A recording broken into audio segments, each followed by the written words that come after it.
মোদি সৰকাৰ আসবে ৰে দেখিয়া ঝুলিতে ৰে একবাৰ মোদি সৰকাৰ।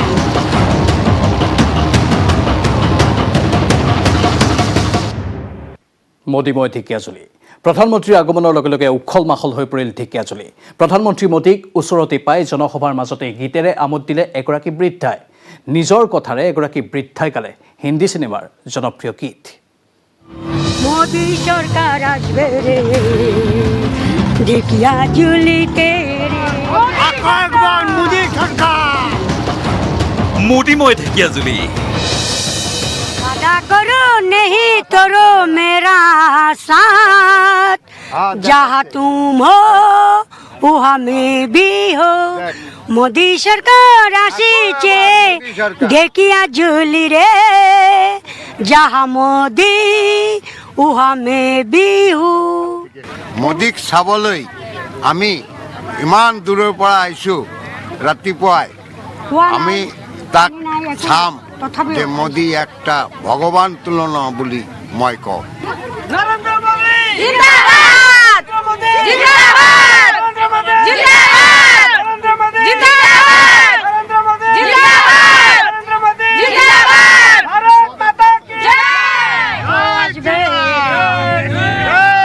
মোদি সরকারের রে আমি ভালোবাসি রে মোদি সরকার আসবে রে ঢেকিয়াজুলিতে রে মোদি জিন্দা আছে রে আমি জিন্দা আছি রে মোদির কাছে আমি রে একটা ঘর চাই রে আমি ভুটিয়ালির গাঁও থেকে এসেছি রে আমার রেশন কার্ড নাই রে আমার রেশন কার্ড বানাইয়া দাও রে মোদি যদি আমারে খাওয়া দিচ্ছে যখন রে ঘরও দিবে আমারে মোদি জিন্দাবাদ রে।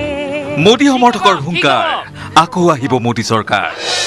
দেশটো ঠান্ডা কৰিছে, দেশটো শান্তি দিছে, দেশটো শান্তি দিছে মোদী সৰকাৰ। আকৌ একবাৰ মোদী সৰকাৰ। Bureau report news 18 Assam north east.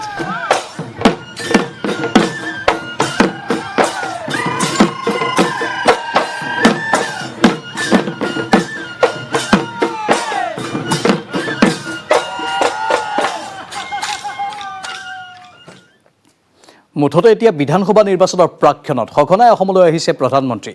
এইবাৰ ঢেকীয়াজুলিত বিশাল জনসভাত 42ৰ শ্বহীদক সোঁৱৰি নিৰ্বাচনী ৰণডংকা বজালে প্ৰধানমন্ত্ৰীগৰাকীয়ে। অসমীয়াত উদাত্ত ভাষণ আৰম্ভ কৰি বিৰোধীক ক্ষুৰধাৰ সমালোচনা কৰে প্ৰধানমন্ত্ৰী নৰেন্দ্ৰ মোদীয়ে। মই অসমৰ জনতাৰ চৰণত প্ৰণাম জনাইছো। বিশাল জনসভাক উদ্দেশ্যি মোদীৰ সম্বোধন।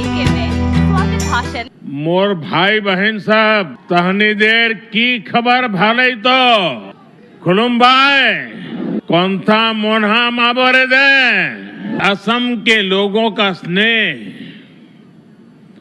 और आपका प्रेम इतना गहरा है कि वो मुझे बार बार असम ले आता है। अब एक बार फिर मैं आप सबको प्रणाम करने आया हूं, आप सबके दर्शन करने के लिए आया हूं।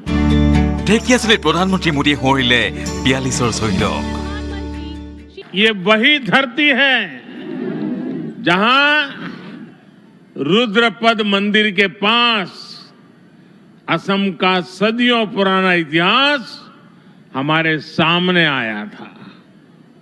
ये वही धरती है जहां असम के लोगों ने आक्रमणकारियों को हराया था, अपनी एकता, अपनी शक्ति, अपने शौर्य का परिचय दिया था। 1942 में इसी धरती पर असम के स्वाधीनता सेनानियों ने देश की आजादी के लिए तिरंगे के सम्मान के लिए अपना बलिदान दिया था। গালে সুধাকণ্ঠৰ গীতৰ কলি আওৰালে জ্যোতিপ্ৰসাদ আগৰৱালাৰ কবিতাৰ পংক্তি। हमारे इन्हीं शहीदों के पराक्रम पर भूपेन हजारिका जी कहते थे, भारत भारत ही है आज जागृत है, प्रति रक्त बिंदु ते हहत शहीदर हाहत प्रतिज्ञा वो उज्जवल है। यानी आज भारत के शेर जाग रहे हैं। কলে মোৰ মনটো অসমীয়া গৌৰৱেৰে ভৰি পৰিছে। शहीदों के शौर्य की साक्षी सोनितपुर की ये धरती, असम का ये अतीत बार बार मेरे मन को असमिया गौरव से भर रहे हैं। ঢেকীয়াজুলিত ভাষণ আৰম্ভ কৰিয়েই শোণিতপুৰৰ চাহৰ জগজ্জা গুণগৰিমা বখানী মোদীয়ে ক'লে, অসমৰ গৌৰৱেই চাহক লৈও এতিয়া একাংশই চক্ৰান্ত কৰে, বদনাম কৰে, ৰাজনীতি কৰে। आज देश को बदनाम करने के लिए साजिश रचने वाले इस स्तर तक पहुंच गए हैं कि भारत की चाय को भी नहीं छोड़ रहे। आपने खबरों में सुना होगा, ये साजिश करने वाले कह रहे हैं कि भारत की चाय की छवि को बदनाम करना है, कि विदेश में बैठी कुछ ताकतें चाय के साथ भारत की जो पहचान जुड़ी है उस पर हमला करने की फिराक में है। क्या आपको ये हमला मंजूर है? आपको ये हमला मंजूर है? इस हमले के बाद चुप रहने वाले लोग मंजूर है आपको?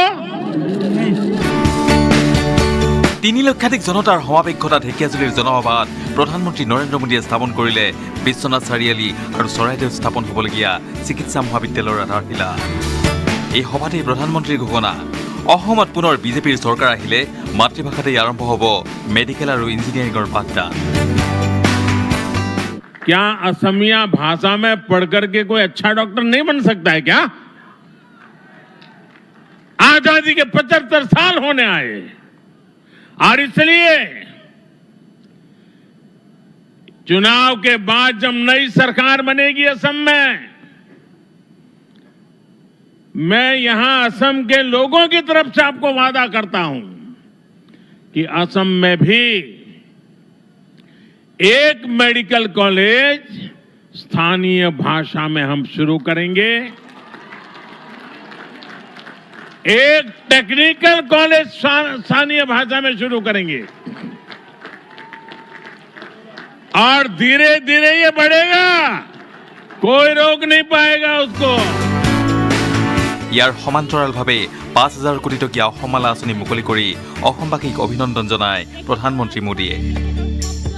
आज भारत माला प्रोजेक्ट की तर्ज पर असम के लिए असम माला की शुरुआत की गई है।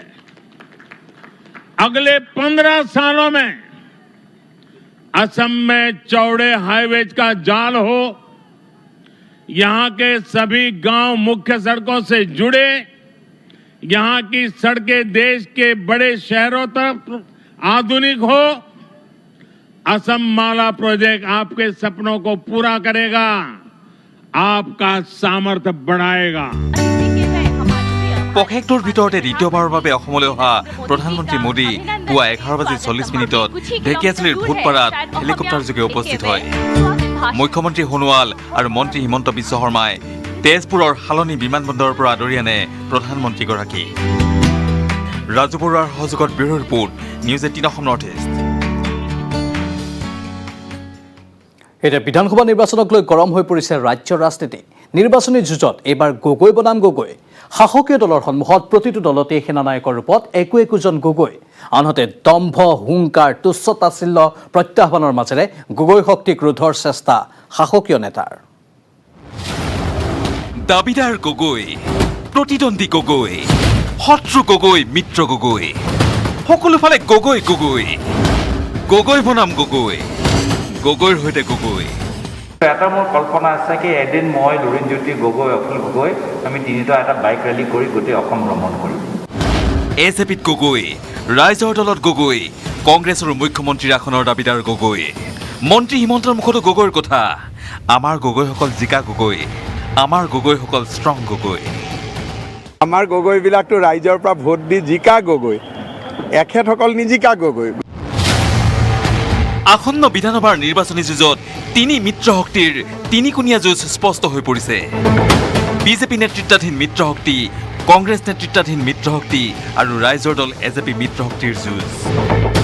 প্ৰতিটো দলতেই সেনাপতিৰ ৰূপত যেন একোজন গগৈ। এজেপিৰ লুৰিণজ্যোতি গগৈ, ৰাইজৰ দলৰ অখিল গগৈ, কংগ্ৰেছেও চিন্তা কৰিছে মুখ্যমন্ত্ৰীৰ পদত গৌৰৱ গগৈক আগবঢ়াই দিয়াৰ। মন্ত্ৰী হিমন্তই তাকে দেখি কৰিলে কটাক্ষ, আমাৰ বিজেপিত আছে তৰংগ তপন বিজিতহঁতৰ দৰে গগৈ। আমাৰ গগৈ থকা সমষ্টিত খেলে, আলী ৰহমান হুছেইনৰ সমষ্টিত নহয়। আমাৰ গগৈবিলাকতো ৰাইজৰ পৰা ভোট দি জিকা গগৈ, এখেতসকল নিজিকা গগৈ। গতিকে এতিয়া দেখা যাওকচোন কি হয়।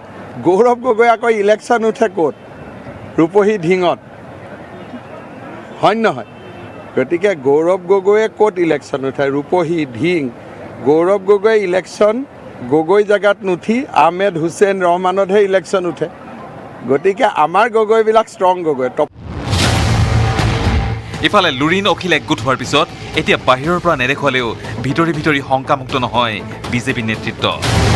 প্ৰাক্তন সাংসদ বিজয় চক্ৰৱৰ্তীয়ে কৈয়ে দিলে, লুৰিণ অখিল গৌৰৱ এই তিনি গগৈ ৰাজনীতিৰ বাবে হেনো উপযুক্ত নহয়। তিনি গগৈ বহুত আছে, তিনিটা গগৈ হয় নেকি? গোটেই অসমখনত গগৈয়ে ভৰ্তি হৈ আছে। এই তিনিটা গগৈ মানে যদি পৰ্যটকৰ পৰা বাকী গগৈসকলে ইফালে মন্ত্ৰী চন্দ্ৰমোহন পাটোৱাৰীৰো তুচ্ছ-তাচ্ছিল্য প্ৰতিদ্বন্দ্বী গগৈসকলক লৈ। এজেপিৰ যিটো প্ৰেচিডেণ্ট হৈছে, তেওঁ যদি ক'ৰবাত যদি জিকি আহিব পাৰে, তেনেহ'লে অসমৰ ৰাজনৈতিক ইতিহাসখন আকৌ নতুনকৈ ওলোটাকৈ লিখিব লাগিব যে এটা পৃথিৱীত ডাঙৰ অঘটন ঘটিল। বাকী বেলেগৰ কথা বাদ দিলোঁ।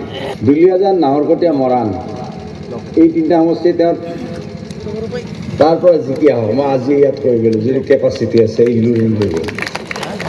মাত্ৰ চিট নাই তাত।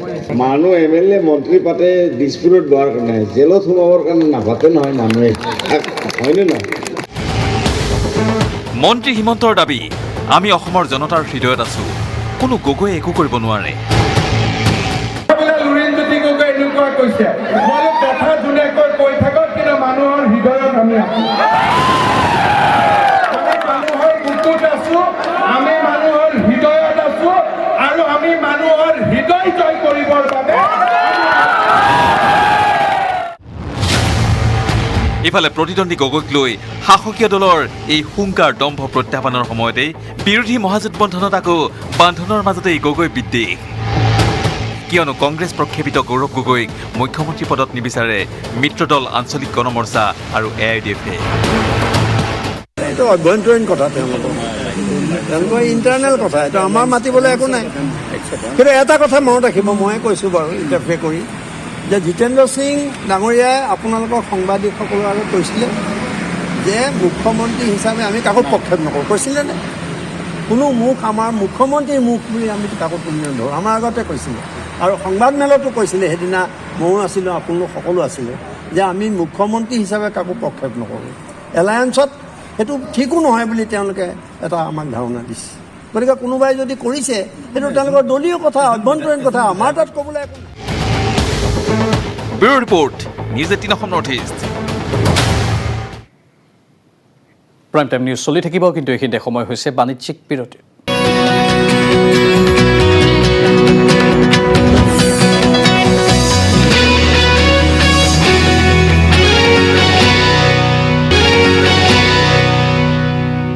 আপুনি চাই আছে প্ৰাইম টাইম 18। মহাজোঁটত থাকিও AIDF প্ৰধান বদৰুদ্দিনৰ ওলোটা খৰ। আজমলৰ ঘোষণা, কংগ্ৰেছৰ সমষ্টিত আমিও দিম প্ৰাৰ্থী। 15 বছৰে কংগ্ৰেছৰ দখলত থকা সমষ্টিত AIUDFৰ চকু কংগ্ৰেছ বিধায়ক ইলিয়াছ আলী মুৰ্দাবাদ ধনী বদৰুদ্দিন আজমলৰ দলগাঁৱত AIUDFে দিব প্ৰাৰ্থিত্ব মিত্ৰজোঁট নামানিলে বহু সমষ্টিতে দিয়া হ'ব প্ৰাৰ্থী লগতে আজমলে ক'লে আমাৰ চৰকাৰ হ'লে দলগাঁৱত NRCত নাম নহা 65,000ৰ নাম সুমুওৱা হ'ব NRCত আৰম্ভ কৰিব বিচাৰিছো এই ক্ষেত্ৰত আমি তো চেষ্টা কৰিম আমাৰ মুজিবৰ মানে পাব লাগে ইসকলে চেষ্টা কৰিব ইতিহাস পাব লাগে যদি আমি এটা বুজাবুজি যোৱাৰ চেষ্টা কৰিম যদি নহয় ultimately we are ready to fight আমার মানুহে কৈ দিছে বলে আমি লড়িম কি হল কোনো অসুবিধা তো নাই মিত্রতা ফ্রেন্ডলি যে আৰু 2-4টা হ'ব পাৰে বেছি নহ'ব হলে মুজিবৰ মান এবাৰ জিকিব সেইটো ইনশাআল্লাহ খাটাম নিৰ্বাচনৰ বাবে সাজু বিৰোধী কংগ্ৰেছ আৰু AIUDF দল কংগ্ৰেছে ইতিমধ্যে আৰম্ভ কৰিছে প্ৰাৰ্থিত্বৰ বাবে আবেদন প্ৰক্ৰিয়া ইফালে AIUDF দলেও মিত্ৰতাত থাকি আৰম্ভ কৰিছে নিৰ্বাচনৰ কুচকাৱাজ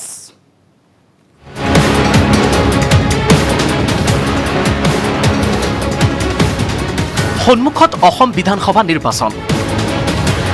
নিৰ্বাচনৰ বাবে সাজু হৈছে বিৰোধী দল কংগ্ৰেছ আৰু AIUDF ৰাজ্যৰ প্ৰধান বিৰোধী দল কংগ্ৰেছে ইতিমধ্যে আৰম্ভ কৰিছে প্ৰাৰ্থিত্বৰ বাবে আবেদন প্ৰক্ৰিয়া টিকটৰ বাবে আবেদনকাৰীয়ে ভিৰ কৰিছে ৰাজীৱ ভৱনত 40,000 মাচুল দি সমষ্টিত প্ৰাৰ্থিত্বৰ বাবে আবেদন কৰিছে বিভিন্নজন 10 ফেব্ৰুৱাৰীলৈ আবেদনৰ সময়সীমা বান্ধি দিয়া হৈছে এই পৰ্যন্ত 70 গৰাকীয়ে টিকট বিচাৰিছে টিকটৰ বাবে আবেদন জনোৱাসকলৰ ভিতৰত অন্যতম প্ৰাক্তন মন্ত্ৰী নীলমণি সেন ডেকা সিদ্দিক আহমেদ বসন্ত দাস ৱাজেদ আলী চৌধুৰীকে ধৰি বিভিন্নজন প্ৰাৰ্থিত্ব প্ৰয়াসীসকলৰ পৰা আমি কাগজ লৈ আছোঁ তেওঁলোকৰ এপ্লিকেশ্যনবিলাক লৈ আছোঁ আৰু এপ্লিকেশ্যনৰ যিটো আমাৰ নিয়ম যিসকল জেনেৰেল কেণ্ডিডেট তেখেতসকলে 40,000 টকাৰ ড্ৰাফ্ট বেংক ড্ৰাফ্ট আমাৰ লগত দিব লাগিব এইগৰাকী হ'ল হাইলাকান্দি সমষ্টিৰ AIUDFৰ বিধায়ক আনোৱাৰ হুছেইন লস্কৰ হাইলাকান্দি সদৰ সমষ্টিৰ পৰা পুনৰবাৰ নিৰ্বাচন খেলিবলৈ সাজু হোৱা আনোৱাৰ হুছেইন লস্কৰৰ দাবী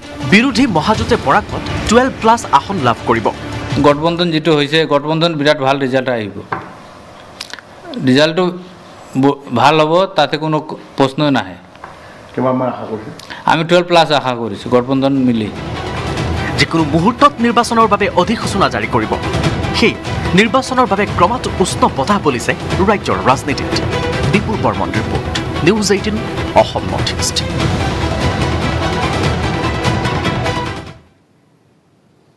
বিটিআৰত অস্ত্ৰ উদ্ধাৰ ঘটনাৰে জড়িত আছে ৰাজনৈতিক দল দুধনৈত এই মন্তব্য কৰিলে UPPLৰ সদস্য তথা BTCৰ কাৰ্যবাহী সদস্য ৰঞ্জিত বসুমতাৰীৰ দাবী 21ৰ বিধানসভা নিৰ্বাচনত বিটিআৰত UPPLে পাব 12খন আসন বিটিআৰত মাৰণাস্ত্ৰ উদ্ধাৰৰ আঁৰত কোন কোনো ৰাজনৈতিক দল জড়িত আছে নেকি অস্ত্ৰ উদ্ধাৰৰ আঁৰত বিটিআৰত শেহতীয়াকৈ উদ্ধাৰ হোৱা বৃহৎ পৰিমাণৰ মাৰণাস্ত্ৰ উদ্ধাৰৰ আঁৰত প্ৰত্যক্ষ বা পৰোক্ষভাৱে কোনো ৰাজনৈতিক দল জড়িত আছে বুলি মন্তব্য কৰিলে BTCৰ কাৰ্যবাহী সদস্য ৰঞ্জিত বসুমতাৰী যিমানখিনি অস্ত্ৰ উদ্ধাৰ হৈছে সেই অস্ত্ৰ উদ্ধাৰ হোৱাত কোনোবা নহয় কোনোবা ডাইৰেক্টলি ইনডাইৰেক্টলি পলিটিকেল পাৰ্টিটো ইনভলভ আছে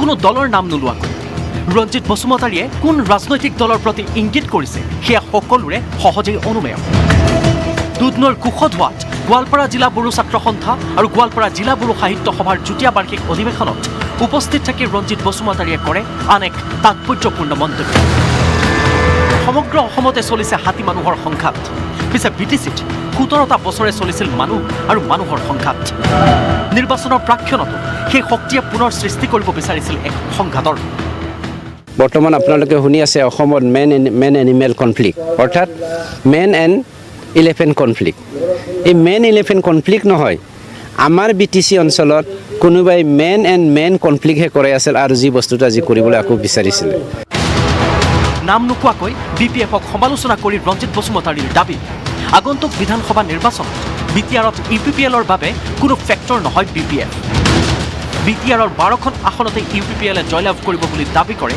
ৰঞ্জিত বসুমতাৰী দুধনৈৰ পৰা Arup Nath news 18 Assam north east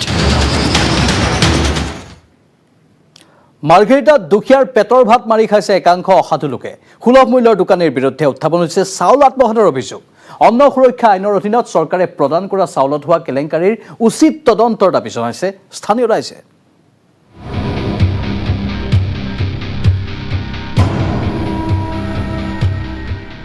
প্ৰাপ্য লোকক বঞ্চিত কৰি পুণ্য অৰ্জাৰ ফন্তি